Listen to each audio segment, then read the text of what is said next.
Hasil kekalahan melawan Borneo kemarin tentu membuat kita jadi sadar diri bahwa kembali menjadi juara di musim depan itu tidaklah mudah. Mari kita bahas dari sudut pandang penikmat sepak bola, bukan pengamat sepak bola. Dari Sabang sampai Merauke, kita bersaudara. Bobotoh salam dunia, dimanapun kalian berada, saya doakan mudah-mudahan selalu diberikan kesehatan dan juga diberikan kelancaran dalam mencari rezeki. Amin ya Allah ya Rabbal Alamin. Nah, bobotoh salam dunia, hasil kemarin memang bukanlah hasil yang kita harapkan ya, kalah dari Borneo yang di mana sebenarnya Persib Bandung memiliki kualitas, Persib Bandung juga memiliki pemain-pemain yang bagus-bagus, jadi kemungkinan besar untuk menang itu ada. Bahkan beberapa peluang bisa dibilang lebih bagusan peluang dari Persib Bandung, lebih menjanjikan peluang dari Persib Bandung dibandingkan dengan Borneo. Walaupun memang kita akui Borneo menguasai jalannya pertandingan, tetapi bukan berarti Persib jelek, karena kedua tim ini memang memiliki dua karakteristik atau dua permainan atau filosofi bermain yang berbeda. Borneo di semua pertandingannya memang filosofi dengan pelatihnya yang musim kemarin adalah filosofi memainkan sepak bola possession football, itu Borneo. Dan sementara Persib Bandung pragmatis, yang Bojan Hodak beberapa kali mengatakan bahwa buat apa katanya pegang bola lama-lama, menguasai bola lama-lama tapi gagal menang. Lebih baik sedikit pegang bola, tetapi ketika 1, 2, 3 serangan, 1, 2, 3 sentuhan bisa menciptakan sebuah peluang yang efektif, bahkan mungkin tidak jarang terjadi gol. Jadi ya memang karakternya beda, sampai kapanpun inilah permainan Persib sekarang, inilah permainan Borneo sekarang. Jadi bukan Persib jelek ya, karena ini lebih ke filosofi permainan. Nah, ada hal yang justru saya soroti sebelum saya masuk ke Persib Bandung tentang Borneo. Jujur saja saya tidak menonton full pertandingan Borneo saat melawan Persis Solo di laga perdananya.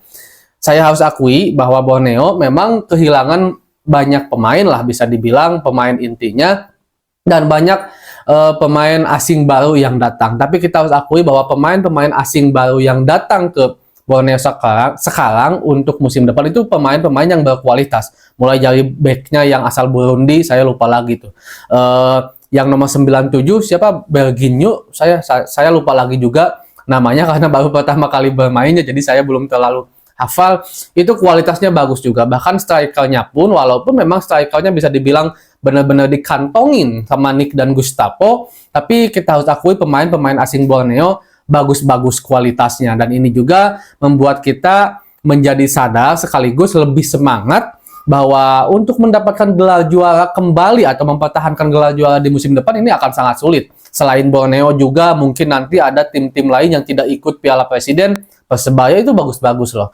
Dewa United juga sekarang menjelma menjadi sosok tim yang luar biasa di Indonesia. Begitu juga tim-tim lain yang tidak boleh kita remehkan. Nah, dengan hasil kemarin, walaupun saya yakini ini bukan permainan terbaik Persib Bandung karena banyak hal. Banyak bobotoh yang mengatakan, ngapain sih Bojan Hodak katanya ngerubah banyak pemain dan masukin pemain khususnya di babak kedua itu asal-asalannya. Sekali lagi bobotoh, harus kita pahami, tahan dulu emosinya, bahwa Piala Presiden ini Coach Bojan Hodak udah jauh-jauh hari bilang hanya akan digunakan untuk laga uji coba. Walaupun Coach Bojan juga bilang siapa yang nggak mau menang, siapa yang nggak mau juara di Piala Presiden, kami juga mau. Tapi kami tidak ingin memaksakan para pemain untuk mendapatkan target juara sehingga nanti tumbalnya sampai para pemain cedera. Kita lihat Gustavo ditarik, Mark Klok ditarik, itu salah satunya karena untuk menghindari cedera. Kita ingat kan di zaman Coach Robert Rene Albert,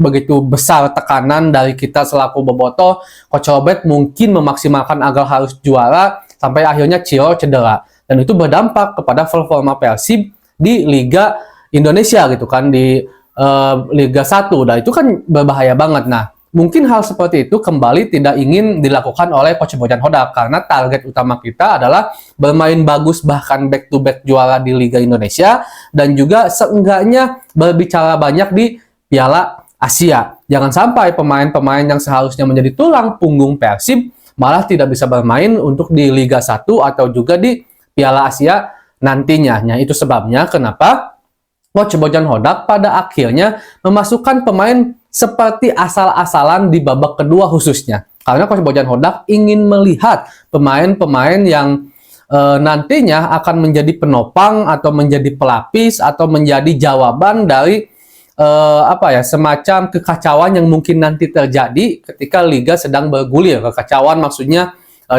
ada akumulasi kah, cedera kah, atau ada tidak perform kah, seperti David da Silva semalam. David da Silva semalam saya bisa bilang kurang perform biasanya ya, walaupun kita akui juga memang tidak ada supply yang memanjakan seorang David da Silva, tapi secara keseluruhan David bisa dibilang tidak memunculkan permainan David da Silva seperti biasanya. Ini kan harus ada semacam hipotesis gitu kan dari antitesisnya David da Silva, entah nanti dimasukkannya Dimas Derajat atau juga Rian Kurnia yang terbiasa di situ, atau juga mungkin striker asing yang kabarnya sekarang sedang dipersiapkan sebagai seorang striker. Nah, itu kan harus dicoba dari banyak hal. Secara keseluruhan bagi saya pemain hampir bisa dibilang bermain maksimal. Rejaldi masih dengan elegan bagus, Nick dan konsisten dengan permainan bagusnya. Gustavo, kita soroti pemain baru ini bagi saya bisa dibilang cukup sepadan, walaupun memang dia posisi sebagai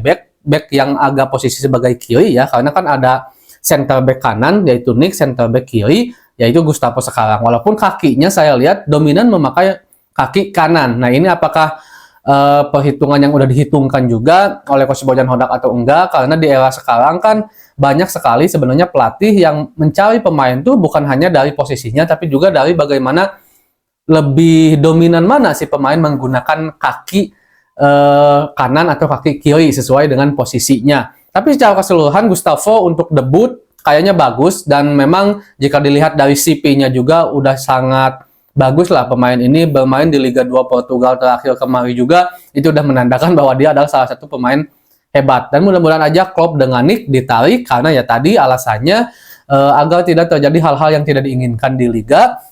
Dan sisanya Hen belum bisa muncul, kita harus akui Hen belum muncul permainannya seperti permainan di musim kemarin. Itu sebabnya juga mungkin dimasukkan Robby Darwish, walaupun memang di akhir-akhir bisa dibilang sedikit kesalahan Robby karena akhirnya harus terlewati oleh Habib Yusuf kalau saya nggak salah semalam itu yang ngasih assist gitu kan. Nah, tapi bukan berarti kita harus menghujat Robby Darwish juga, karena Robby Darwish juga tampil sangat elegan dan maksimal ketika di pertandingan pertama. Dan Dimas Derajat, pemain baru kita, memang posisi aslinya sebagai seorang striker murni sebenarnya, diturunkan sebagai penyerang sayap, belum muncul juga, kita harus akui saja secara jujur, Dimas Derajat belum muncul, karena yang pertama mungkin juga di musim kemarin dia tidak bermain maksimal karena cedera, jadi banyak absennya bersama Persikabo, ditambah juga mungkin karena bukan posisi aslinya, ditambah juga mungkin masih adaptasi. Nah, emang idealnya sih ketika Dimas Derajat itu bermainnya sebagai cadangan aja. Kenapa? Karena ketika David da Silva sedang underperform seperti semalam, maka Dimas Derajat bisa menjadi opsi untuk pemain yang masuk menggantikan David da Silva. Jadi bukan bermain beriringan. Walaupun memang jelas yang lebih mengetahui adalah Bojan Hodak. Tapi intinya Bobotoh salam dunia dengan hasil semalam, tahan emosi karena ini masih latihan bisa dibilang, dan kita harus lebih-lebih mempersiapkan lagi selaku Bobotoh juga, mempersiapkan mental, mempersiapkan agar semua permainan Persib itu berjalan sehat lah gitu, tidak terganggu dari supporter-supporter atau oknum-oknum yang melakukan kejelekan yang akhirnya berdampak kepada Persib. Segitu dulu mungkin Bobotoh salam dunia tentang pembahasan hari ini. Assalamualaikum.